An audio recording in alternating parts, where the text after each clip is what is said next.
ओम शांति। आज हम बात करेंगे कि रोज अमृत वेला प्रभु पिता से क्या बातें करें जो हम प्रभु के प्रेम में भरपूर हो जाए।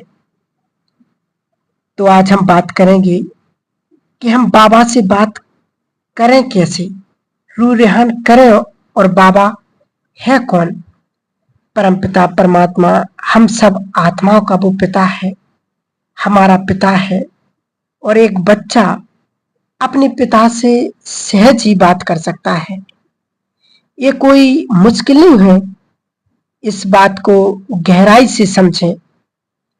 अगर हम दिल से उसे पिता कहते हैं कि मैं आत्मा हूं, परमात्मा की संतान हूं, तो पिता का सब कुछ बच्चे का होता है। बाप के वर्षे पर बच्चे का अधिकार होता है। उसे कुछ मांगने की जरूरत नहीं होती।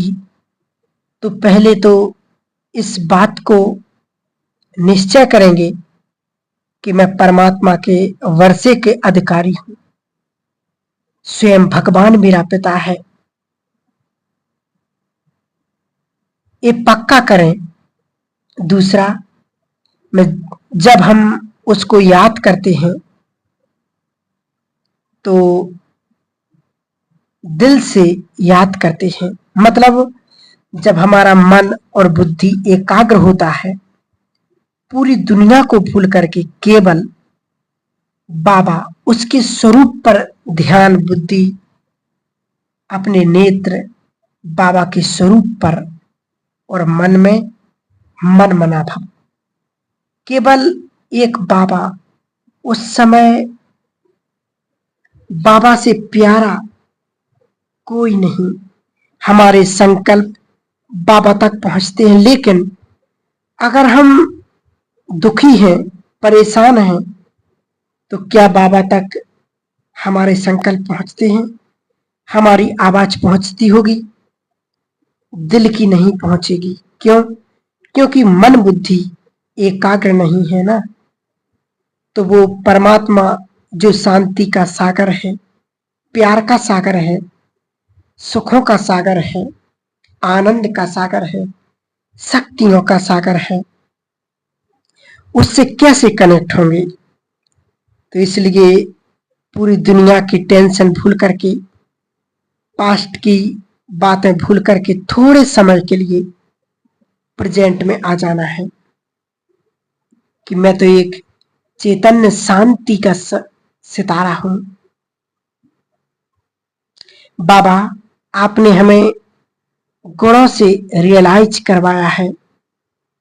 आपने हमें बताया है कि दुख, टेंशन ये तुम्हारे असली संस्कार नहीं है। परेशान होना ये तुम्हारे असली संस्कार नहीं है। तुम तो शांत स्वरूप आत्मा हो, प्रेम स्वरूप आत्मा हो, सुख स्वरूप आत्मा हो, आनंद स्वरूप आत्मा हो और शक्ति स्वरूप आत्मा हो। बाबा, आपने हमें जो कुछ भी दिया है उसके लिए आपका शुक्रिया।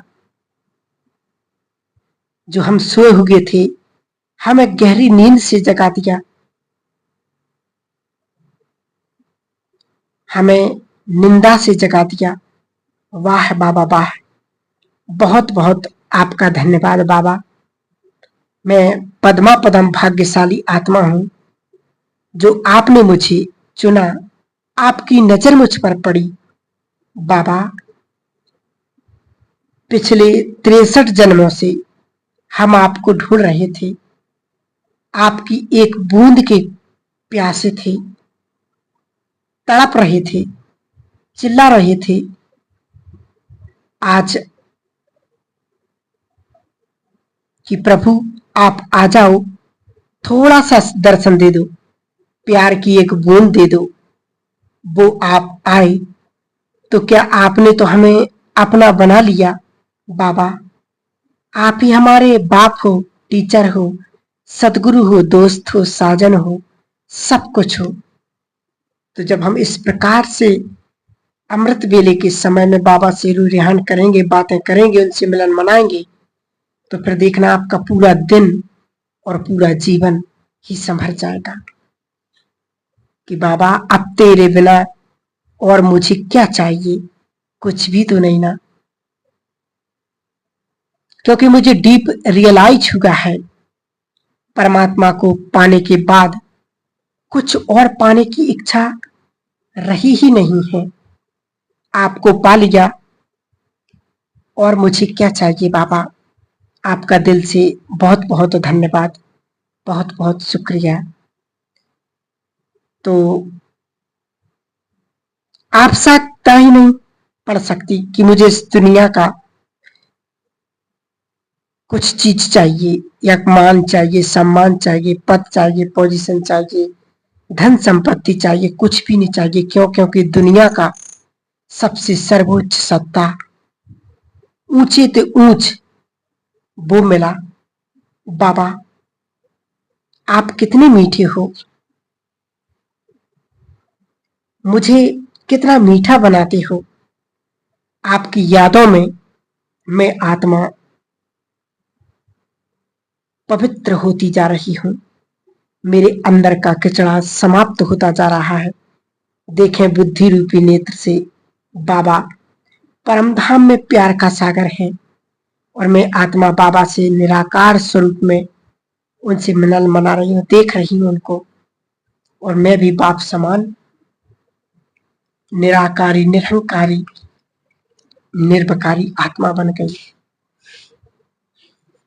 बाबा आपका दिल से शुक्रिया। मैं बाबा को बिल्कुल एकदम सम्मुख बाबा के प्यार में नहा रही हूँ।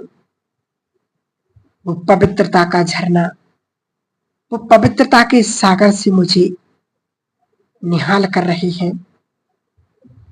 मैं आत्मा परम पवित्र हूँ, पवित्रता की संतान, मास्टर पवित्रता का सागर हूँ। बाबा आपने हमें क्या से क्या बना दिया। हम तो खुद भी दुखी थे और दूसरों को भी दुखी कर देते थे।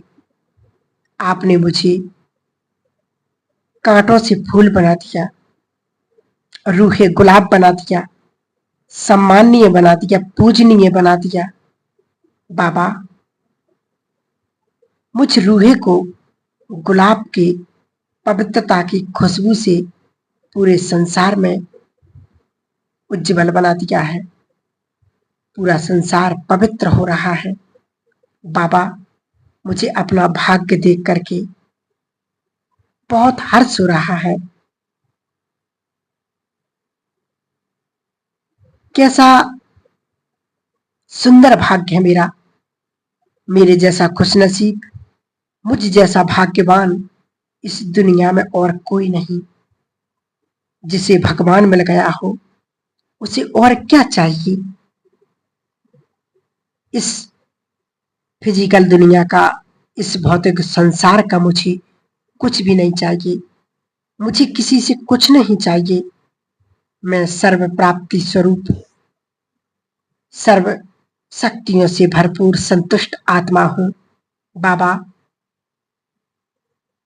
आपके प्यार ने, आपकी पालना ने मुझे संतुष्ट बना दिया, अनुभवी बना दिया, ज्ञान स्वरूप, प्रेम स्वरूप, आनंद स्वरूप बना दिया। मैं आत्मा तो हर सेकंड, हर पल, हर क्षण खुशी में झूमने लगी हूँ, आनंद के झूले में झूलने लगी हूँ। मैं क्या थी और आपने मुझे क्या बना दिया। वाह बाबा वाह, आपका दिल से बहुत बहुत धन्यवाद। इस ड्रामा का दिल से बहुत बहुत धन्यवाद। और मेरे जीवन में जो इतना सुंदर श्रेष्ठ पुरुषार्थ कराया, आपकी यादों में मगन होने का जो समय मिला, मेरे जीवन का, मेरे पुण्यों का फल मिल गया। इसलिए अब हम भगवान से जब ऐसी ऐसी बातें करेंगे अमृत वेले में, तो फिर देखना आपका जीवन जैसा आप सोचेंगे वैसा ही बनता जाएगा।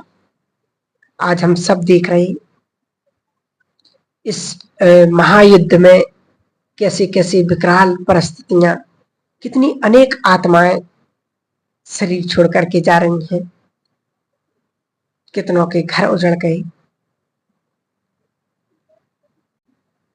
ऐसे समय को देखते हुए स्वयं के पुरुषार्थ को बहुत सुंदर बनाएंगे और सर्व आत्माओं को भी दुआएं देंगे, उन्हें शांति का दान देंगे, क्योंकि समय ने अब करवट बदल ली है। समय वो आ गया जिसकी भगवान को इंतजार थी, और हम बच्चों को भी, कि अब समय परिवर्तनशील है और परिवर्तन की ओर है। इसलिए समय को देखते हुए हमें अपने पुरुषार्थ को बहुत सुंदर, बहुत शक्तिशाली बनाना है, क्योंकि जितना महत्व अमृत वेले का है उतना ही महत्व नुमासाम युग का भी है। इसलिए विशेष आप नुमासाम युग और अमृत वेला युग को कभी मिस ना करें। बाबा से प्यार भरी दिल की रूह रिहान करते हुए, स्वयं के जीवन को श्रेष्ठ बनाते हुए। अब बाबा तो हम बच्चों से रोज मुरलियों में कह रहा, बच्चे समय कम है, ये अंतिम घड़ी का अंतिम समय चल रहा है, इसलिए अपने श्रेष्ठ पुरुषार्थ के लिए स्वयं को हम श्रेष्ठ बनाएंगे और अपने योग के बल से अपने पापों को, अपने पुराने संस्कार स्वभाव को भस्म करेंगे, नष्ट करेंगे, समाप्त करेंगे। यही हम ब्राह्मण आत्माओं का कर्तव्य है। समय कम है, इसलिए तीव्र पुरुषार्थ हमें करना है, क्योंकि मम्मा बा हमेशा कहते थे हर घड़ी अंतिम घड़ी है। इसलिए इस अंतिम घड़ी को समझते हुए स्वयं को पुरुषार्थ में लग जाना है। ओम शांति।